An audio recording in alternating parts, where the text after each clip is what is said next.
let me just speak from the heart, speak from my gut, and really not have anything prepared, but just tell you what's worked for me.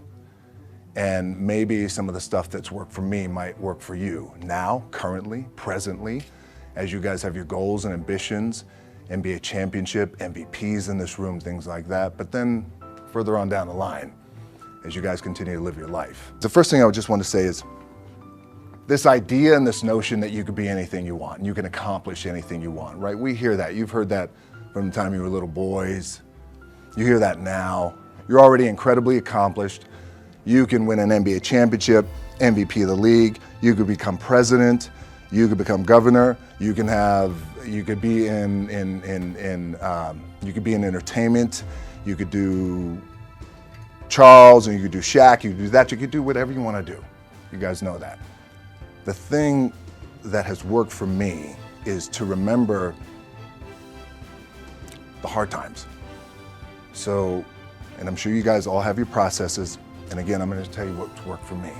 So before a big movie comes out, before back in the days when I was wrestling with WWE, a WrestleMania match, anything big that would happen, I would always take a moment and I just remind myself, all right, I was evicted when I was 14. We were kicked off the island. We couldn't live in Hawaii. Had no place to live. A lot of shit happened then when I moved to Nashville. I was arrested multiple times by the time I was 16 years old. Like, I remember that. If I were playing on this team, which my skills are, what's that term? Oh, the shits. So I would never play. But before I lace up, before I get on the court, before I play in these big games, before I go to the Staples Center, where history is there, those are historic walls there at the Staples Center. I would remember that, and it allows me then to be present in the moment and understand, holy shit, the stuff I have around me right now, this is the shit that I dreamed of when I was a kid. I am here.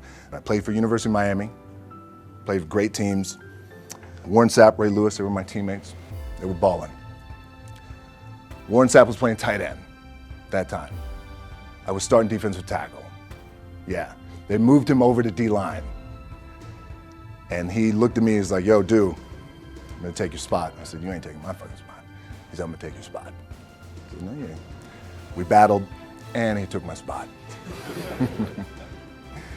Now you can imagine how that fucked with me, because there goes my opportunity.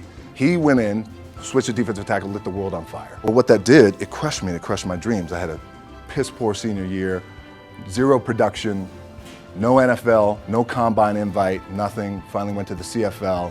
Calgary Stampeders, making $250 a week Canadian.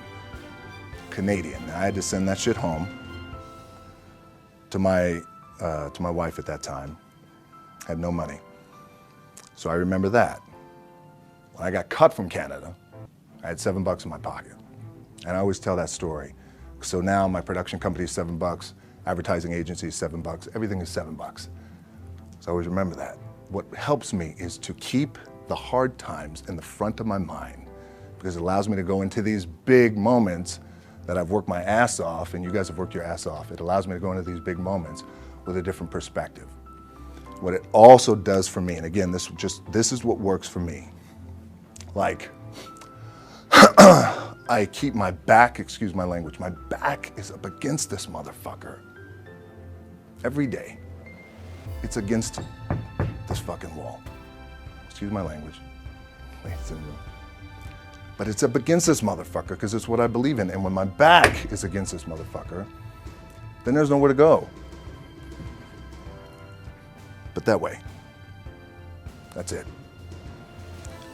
So I feel like this could be something, an ideology and mindset that could help you, if you look at it that way.